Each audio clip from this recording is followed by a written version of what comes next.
नमस्कार, पेश है इस हफ्ते का मुकाबला। एक बड़े प्रतिष्ठित अखबार के नौजवान रिपोर्टर ने मुझे फोन किया कुछ दिनों पहले और पूछने लगे कि सर, आप पिछले 4 कार्यक्रमों में से अपने 3 को आपने एग्रीकल्चर पर डेडिकेट किया है, आप ये मुद्दा क्यों उठा रहे हैं बार बार? तो वो एक छोटा सा इंटरव्यू जैसा करना चाहते थे, तो मैंने उनको समझाया इसकी वजह ये है कि पुरानी सरकार जा चुकी है, नई सरकार आ चुकी है और एक हिस्से की बारिश किसानों को बर्बाद कर चुकी है और दूसरे हिस्से का मानसून 1.25 से 1.5 महीने में दस्तक देगा। सियासत में जब से ये मुल्क आजाद हुआ है, हर नेता यही कहता है कि हम कृषि प्रधान देश हैं, किसानों की हमें सबसे ज्यादा चिंता है, हम सबसे ज्यादा उन्हीं के लिए करना चाहते हैं। 60% से ज्यादा का हिस्सा इस मुल्क का अभी भी पूर्णतः कृषि पर, एग्रीकल्चर पर डिपेंडेंट है, निर्भर है, लेकिन हो कुछ नहीं पाता। बहुत सारे बदलाव सिर्फ कागजी फाइलों में रह जाते थे। इसीलिए मैंने कहा जरूरी है कम से कम हम इस मुद्दे को उठाते तो रहें, ये दबाव तो बना रहे कि सरकारें सोचें कि उन्हें क्या करना है। आज का हमारा जो पैनल, और मैं इस नौजवान रिपोर्टर से वापस रिक्वेस्ट करूंगा कि आप इस कार्यक्रम को भी देखिए। हर्ष मंदर हैं, रमेश शर्मा है, प्रवीण झा है, नरेंद्र तनेजा है, सब गंभीर जानकार लोग हैं और सब इस विषय को समझते हैं। हम 3 हिस्सों में इस कार्यक्रम को बांटेंगे। पहला, जब कोई विपदा आपदा आती है तो सरकार के पास रिएक्ट करने का तरीका क्या है। अंग्रेजी में एक जुमला होता है, फ्रेज होता है, नी जर्क, कि आप झटके से किसी स्थिति में रिएक्ट करते हैं। कई सारे इलाके जिनमें इस बार भी समस्या आई है वो नए नहीं है, सारी सरकारों को पता है। मैं हमेशा उदाहरण देता हूं बुंदेलखंड का, सालों से सरकारों को पता है कि वहां की समस्या क्या है। दूसरा विषय कि आप दूरगामी तरीके से, जो खुद नरेंद्र मोदी उठा रहे हैं, किसान को साहूकार के कर्ज के रिश्ते से क्या आप मुक्त करा सकते हैं। साहूकार के कर्ज के रिश्ते से ये नरेंद्र मोदी जाकर आरबीआई की कॉन्फ्रेंस में कह रहे हैं, जरा मेरी बात ध्यान से सुनिएगा। और तीसरी बात कि जब भी किसान, क्योंकि लैंड एक्विजिशन एक अलग मसला है, वो नहीं उठेगा आज इस कार्यक्रम में, जब भी किसान एमएसपी की बात करता है तो क्या सरकारें उसकी बात समझ नहीं पाती। ये बड़े 3 गंभीर विषय हैं, क्योंकि इन्हीं तीनों के इर्द गिर्द किसान के आत्महत्या और तकलीफ का मामला जुड़ा हुआ है। हर्ष मंदर, ये नी जर्क रिएक्शन की आदत कब बंद होगी? देखिए, मैं समझता हूं कि जो आपदा है जी, वो किसान की जिंदगी में अपवाद नहीं रहा। मतलब सामान्य जिंदगी का हिस्सा है कि कोई ना कोई क्राइसिस रहेगा। कभी मौसम क्राइसिस लाएगी और कभी जो ग्लोबल क्राइसिस अचानक गिर गए। मेरा सब कुछ ठीक रहा लेकिन पता नहीं क्यों मेरा माल नहीं बिक रहा है। तो अजीब सी हालत। गोदान किताब लिखी गई थी किसान के बारे में, होरी जो है जी, वो उस किताब को मैंने दोबारा रिसेंटली पढ़ा और उसमें यह है कि विपदा किसान की जिंदगी जैसे रहता है, फिर भी बहुत ही हिम्मत से, साहस से, आत्मसम्मान के साथ वो फिर भी जिंदगी काट रहा है। होरी आज आत्महत्या करने लगा है और इतनी बड़ी मात्रा में आत्महत्या कर रहा है, जो कभी गोदान की कहानी का हिस्सा नहीं था। और मुझे लगता है कि इस फर्क को हमें समझना बहुत जरूरी है। एक तरह से निराशा का एक महामारी हमारे गांव में फैल गया है और मुझे लगता है कि आपदा सिर्फ यह है कि वैसे ही मैं डूब रहा हूं और थोड़ा सा और धक्का मिल रहा है, वो है आपदा। लेकिन आप सामान्य वक्त पे उस हालात को बदलेंगे नहीं। और कई चीजें हैं, मैं बहुत संक्षिप्त में 2 चीजें कहना चाहूंगा। मुझे लगता है कि एक तो पब्लिक इन्वेस्टमेंट, जो सरकार एक कृषि में लगभग 60% लोग उस पर निर्भर हैं, आज भी 15% जीडीपी का हिस्सा देती है और सिर्फ 5% सरकार का खर्च कृषि पर है और वो भी मोस्टली बड़े किसानों तो जो आपने एक उदाहरण दिया था और मैं किसी औद्योगिक घराने की तरफ इशारा नहीं करना चाहता हूं, लेकिन आप कहते हैं कि सरकारें किसी को 0.1% पर भी कर्ज देती हैं। तो मैं जब साहूकारों के मसले पर आऊंगा तो कर्ज का जो तरीका है, कर्ज की जो नीति है, वो भी डिस्कस होना बहुत जरूरी और है। बहुत जब जो नेशनलाइजेशन में कम से कम ये था कि बहुत बड़ा हिस्सा फॉर्मल क्रेडिट किसानों के पास जाने लगा था, वो बहुत संकीर्ण हो गया है। वो कम होता गया है। वो भी खत्म हो गया है और public investment, rural infrastructure, rural poor, वो सब बहुत मतलब हाशिए पे चला गया है। ये मुझे लगता है कि एक बहुत बड़ा सवाल है। और दूसरा जो किसान की अनिश्चितता, उसकी जिंदगी का जो हिस्सा है, अनिश्चितता जो हिस्सा बन गया है, और पूरी दुनिया में सरकार को किसान की सुरक्षा के लिए कुछ बेसिक उसके इनकम का की सुरक्षा बिल्कुल सही बात है। ये नी जर्क रिएक्शंस क्यों होते हैं राज्य सरकारों के, केंद्र सरकारों के, सबके? और मैं यहां पे कोई कांग्रेस, बीजेपी, फलाना पार्टी, ढिमाका पार्टी की बात नहीं कर रहा, जबकि सबको पता है। मैं उत्तर प्रदेश का हूं, मैं पता नहीं कितने सालों बाद बुंदेलखंड गया था, कुछ सालों पहले कितनी बार। तो बुंदेलखंड की समस्या जानना किसी सरकार के लिए नई बात नहीं है। कितनी राज्य सरकारों ने, तो वहां पर बारिश हो रही है या सूखा पड़ रहा है, दोनों स्थिति में आप बुंदेलखंड जानते हैं, फिर भी बुंदेलखंड पर रिएक्ट करने की जरूरत है। देखिए, मुझे लगता है कि जब हम लोग विद्यार्थी थे और जब पढ़ते थे तो भारतीय कृषि को इस देश की अर्थव्यवस्था की रीढ़ कहा जाता था और कहते थे कि भारतीय कृषि मानसून का जुआ है। जब मानसून ठीक होगा तो भारतीय कृषि भी जो है वो बहुत समृद्ध होगी। लेकिन मुझे लगता है कि अब भारतीय कृषि केवल मानसून का जुआ नहीं, बाजार का भी जुआ हो चुका है। और बाजार की इसमें एक बहुत बड़ी भूमिका है। आप केवल यदि कर्ज की बात यदि करें, कर्ज तो एक बहुत छोटा सा हिस्सा है पूरे बाजार तंत्र का।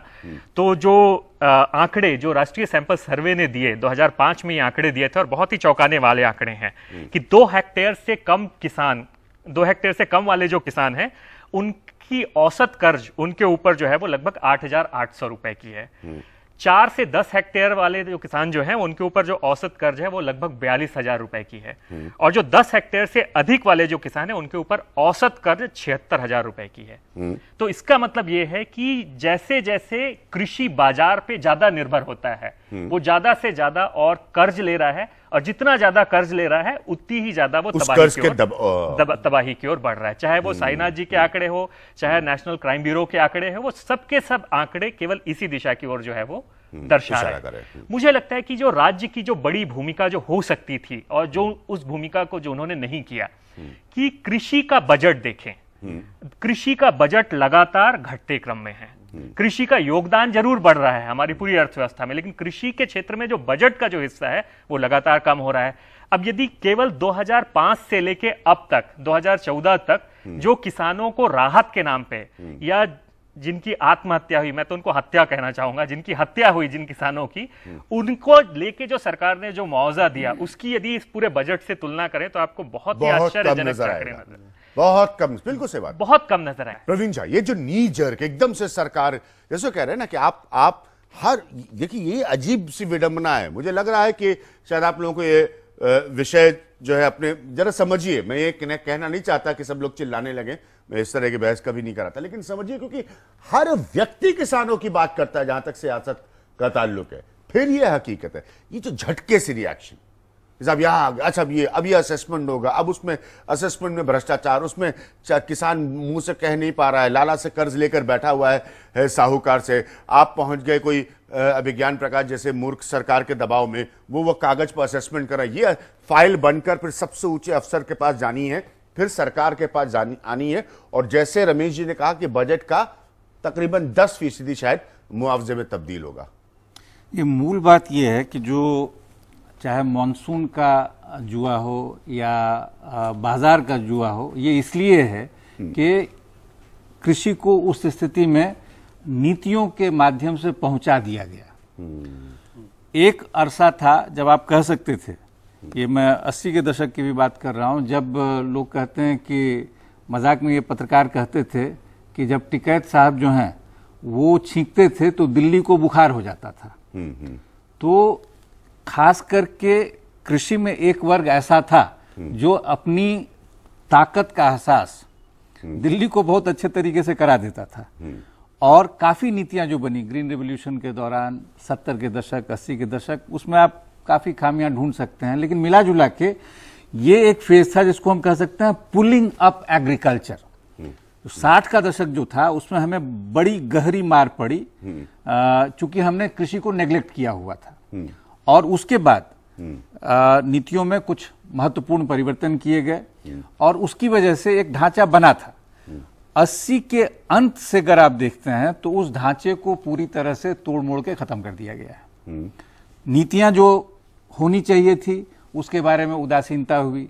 तो जिसको हम नव उदारीकरण वाला दौर कहते हैं 91 के बाद से लेके आज तक, अभी हालत ये है कि आप किसी भी चीज को पकड़ लीजिए, जैसे हर्ष भाई और रमेश जी ने कहा कि पब्लिक इन्वेस्टमेंट जो वो निवेश है उसमें जबरदस्त गिरावट आई है। बाजार को स्वाभाविक, उसका मैं नरेंद्र को पूरा समय दूंगा, स्वाभाविक तौर पर कृषि को नहीं सपोर्ट करना चाहिए था?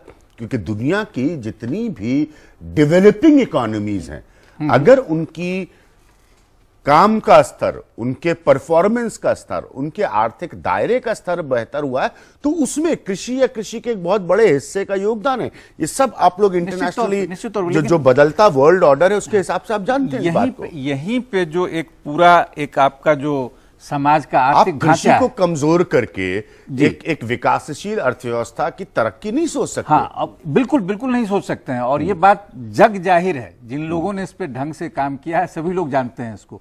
लेकिन अगर आप कहीं और से 10% ग्रोथ पा सकते हैं, वो ग्रोथ भले ही जो है वो लूट खसोट के हो, चाहे माइनिंग के माध्यम से हो, चाहे किसी और सेक्टर के माध्यम से हो, कुछ अगर आपको इस तरीके के रास्ते दिखाई देने लगते हैं तो सरकार को भी लगता है चलिए भाई, हम बड़ी बहस में जा रहे हैं, लेकिन फिर भी मेरा प्रश्न वही मूल्य के तो एकदम से क्यों रिएक्शन? नहीं तो हुआ ये कि स्थिति जब इतनी चरमरासी गई है तो अब होता है क्या, अच्छा अभी आपदा आई तो चलिए हम कुछ कर देते हैं। ठीक है, नहीं आपसे भी यही प्रश्न है मेरा। जैसे मैंने कहा कि 3 हिस्सों में इन तीनों पॉइंट्स को, उसके बाद किसान को कर्ज कैसे मिलता है, हम अगले हिस्से में उस पर आएंगे। क्यों होता है ये नी जर्क रिएक्शन सरकारों का? देखिए, मुझे ऐसा लगता है कि नी जर्क रिएक्शन वही इस तरीके से जिस तरीके से होता है उसकी असली वजह यह है कि जो नीति निर्माण करते हैं, जो देश को चला रहे हैं या राज्यों को चला रहे हैं, जिनके पास पॉलिटिकल पावर है, जिनके पास इकोनॉमिक पावर है, वो काफी हद तक उसको अब उनके बीच में और किसानों के बीच में, वो दुनिया जो किसानों की है उसके बीच में बहुत बड़ा गैप आ चुका है। इजराइल में क्या हो रहा है उस पर रिएक्ट वो कैसे करें वो जानते हैं। पाकिस्तान का कोई डेवलपमेंट हुआ उसमें कैसे रिएक्ट करें उसके लेकर के तो आजकल सोफिस्टिकेशन आ चुका है, बहुत अच्छी तरह जानते हैं। चीन में क्या हुआ वो जानते हैं। पर अपने ही दिल्ली शहर से 70 किलोमीटर अगर ओले पड़े, 50 किलोमीटर नहीं 50 किलोमीटर अगर ओले पड़े और एक किसान ने जब अपनी वो खेत पे गया उसको देखकर वो भयभीत हो गया और उसने आत्महत्या कर ली, उसको कैसे हैंडल करें वो नहीं जानते, क्योंकि वो उस किसान को नहीं जानते, वो उसकी अर्थव्यवस्था को नहीं जानते। वो सारी सोच की प्रॉब्लम है। आप बीजेपी नहीं, मैं किसी पार्टी की बात नहीं कर रहा, मैं यहाँ पे स्वतंत्र व्यक्ति, एक स्वतंत्र भारतीय के रूप में खड़ा हूं, मेरे कोई पॉलिटिकल एफिशिएंट की मैं यह बात नहीं कर रहा। अच्छा, अब उसमें वहां उसको वो जानते ही नहीं कैसे रिएक्शन करें। एक समय होता था जब किसान को लेके या कृषि को लेके संसद में बहस होती थी तो सबसे अहम बहस होती थी, अब नहीं होती वो। अब तमाम सारे लोग जो अपने को पेश करते हैं कपड़े इस तरह से पहन के कि वो किसान के बारे में बहुत कुछ जानते हैं, दरअसल वो ज्यादा समय दिल्ली में गुजारते हैं, लखनऊ में गुजारते हैं, पटना में गुजारते हैं, नहीं जानते वो भी। उनकी प्रायोरिटीज बदल चुकी हैं। तो ये जो हो गया है कि 30% लोगों का भारत, जिसमें कौन सी गाड़ी लेनी है, कौन सा मोबाइल फोन लेना है, कहां हॉलिडे पे जाना है, वो भारत, और वो 70% लोगों का भारत। देश में 70% लोग ऐसे हैं जिनकी घर की हाउस होल्ड की मासिक आय 6,500 रुपए महीना से कम है। हाउस होल्ड की, व्यक्ति की नहीं। 70% लेटेस्ट डेटा है हमारे देश के अंदर, यानी कुल मिला के $100 से कम हाउस होल्ड, और उसकी आधी है किसान की। लोग हमारे देश में सिक्योरिटी की बात करते हैं, खतरे की बात करते हैं, जो लोग देश को चला रहे हैं, जिनके पास दिमाग की ताकत है, बंदूक की ताकत है, कानून की ताकत है, वो सारे लोग अब उन लोगों से दूर हो गए हैं जो कि देश के लिए खाना पैदा करते हैं, दूध उत्पन्न करते हैं, सब्जियां भी बनाते हैं, सब कुछ करते हैं। तो ये जो 30% लोग, इनको अब ये नहीं पता कि इनसे कम्युनिकेट कैसे करें। 3 बातें बहुत स्पष्ट निकल कर आई मेरे अपने तजुर्बे से।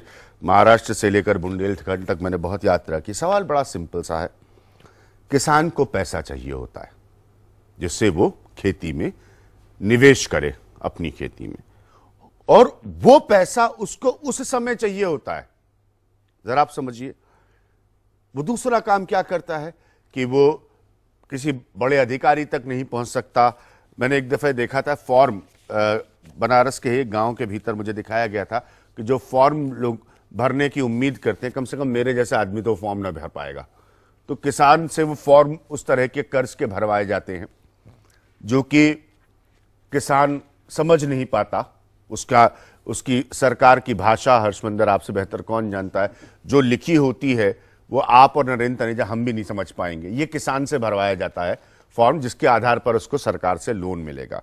जब वो सारी घबराहटों से गुजरता है और उसको बताया जाता है कि भाई, वो कह रहा है मेरी फसल कटनी है, वो फसल खड़ी हुई है, काटने के लिए बाजार में ले जाने के लिए पैसा चाहिए मुझे, तो कोई सरकारी अफसर उसको कहता है कि भाई ये वाला फॉर्म जो आप समझ नहीं पा रहे हैं वो भर दीजिए, और उसके 2 महीने बाद आपको इतने इतने प्रतिशत पर वो पैसा आएगा।